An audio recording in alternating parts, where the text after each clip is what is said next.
कौसल्या सुप्रजा रामपूर्वा सन्ध्या प्रवर्तते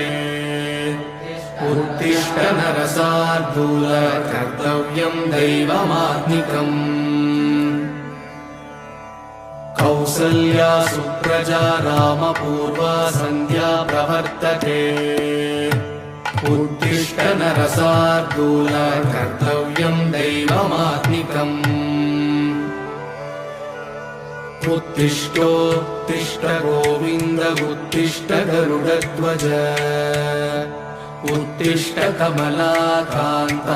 त्रैलोक्यं मङ्गलं कुरु मातः समस्त जगतां मधुकैटभारे वक्षो विहारिणि मनोहर दिव्यमूर्ते श्रीस्वामि निःश्रित जनप्रिय दानशीले श्रीवेङ्कटेश दयिते तव सुप्र